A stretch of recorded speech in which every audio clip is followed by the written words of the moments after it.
کیسے انہوں نے اپنے آپ کو قربان کیا۔ میری منزل اللہ کے ہاتھ میں ہے۔ ملک میں فساد برپا کیا، جو چھوڑ کر جانا چاہتا ہے وہ واپس چلا جائے۔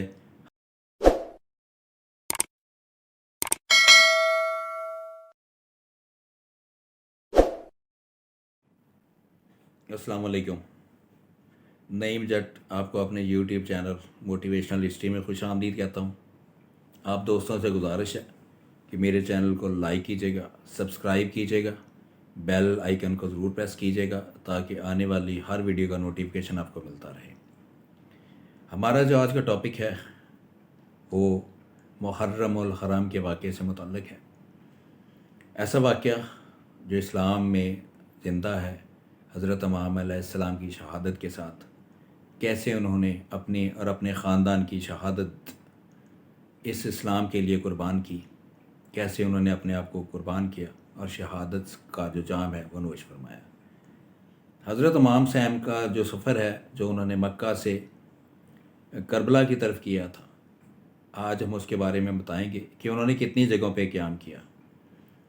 یہ جو فاصلہ ہے وہ گوگل کے مطابق 1735 کلومیٹر کے درمیان ہے، جو مکہ مکرمہ اور کربلا کے درمیان ہے۔ گوگل کے مطابق گاڑی میں یہ فاصلہ تقریباً 18 سے 20 گھنٹے کی مسافت ہے، لیکن چونکہ اس وقت یہ ٹریفک کا نظام نہیں تھا اور سارے جو سفر ہیں وہ پیدل ہوتے تھے، اس لیے حضرت امام علیہ السلام نے اپنی اور اپنے خاندان کا جو یہ سفر تھا انہوں نے پیدل شروع کیا۔ ہم آپ کو بتائیں گے کہ حضرت امام علیہ السلام کا جو سفر ہے اس میں انہوں نے کتنی جگہوں پہ قیام کیا، کتنی جگہوں پہ پڑاؤ کیا اور آخر میں وہ کربلا کے مقام پہ کیسے پہنچے۔ سب سے جو پہلا جو سفر ہے،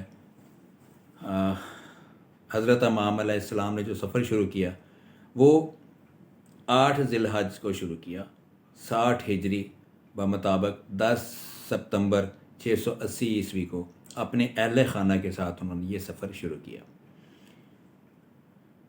تاریخی کتابوں میں یہ لکھا ہوا ہے کہ حضرت امام علیہ السلام نے 14 مختلف مقامات پر قیام کیا۔ حضرت امام علیہ السلام نے اپنے خاندان کے ساتھ جو سب سے پہلا قیام کیا اس جگہ کا نام تھا الصفا۔ یہ پہلا مقام تھا۔ اس مقام پر عرب کے مشہور شاعر الفرز دزک سے آپ سے کوفہ کے حالات کے بارے میں پوچھا۔ شاعر نے جو ایک شاعر تھا بیسیکلی انہوں نے بتایا کہ کوفہ والوں کے دل تو آپ کے ساتھ ہیں لیکن کوفہ والوں کی تلواریں آپ کے مخالف ہیں۔ اس کے بعد انہوں نے آپ کو روکا۔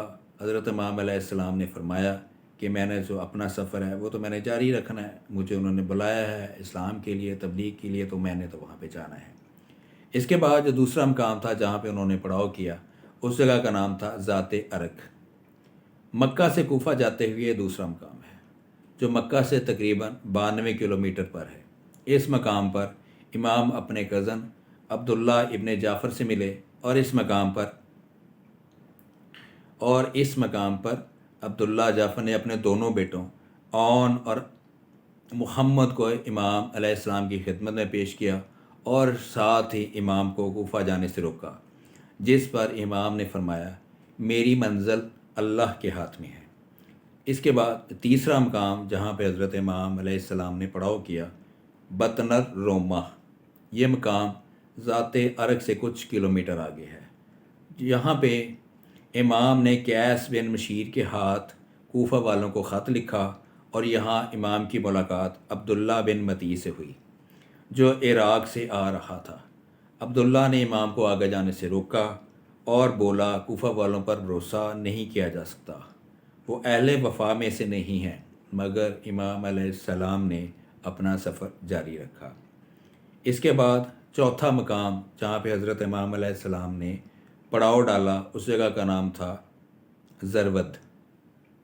حجاز کی پہاڑیوں پر یہ ایک چھوٹا سا ٹاؤن تھا اور یہاں پر حجاز کی پہاڑیوں کا سلسلہ ختم ہو جاتا ہے اور عرب کا تپتا صحرا ریگستان شروع ہو جاتا ہے۔ یہاں امام کی ملاقات زبیر ابن الکین سے ہوئی۔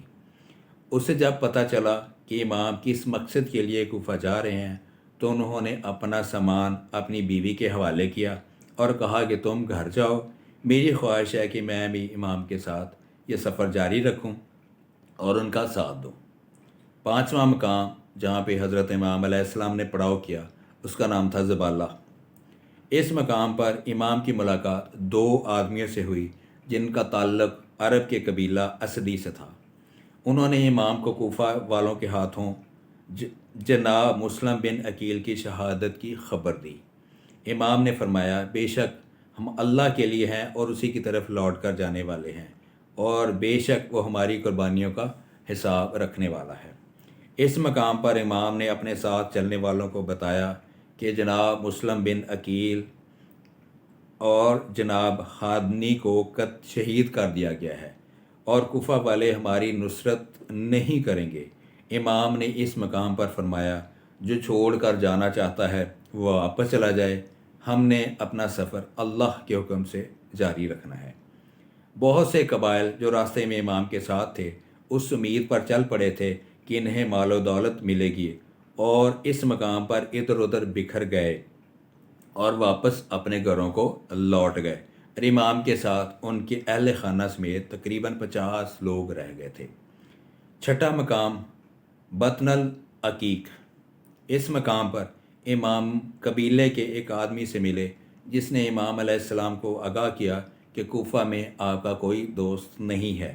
کوفہ کو یزید کے لشکر نے گھیرے میں لے لیا اور اس کے داخلی اور خارجی دروازے بند کر دیے، اور کوفہ نہ تشریف لے جائیں۔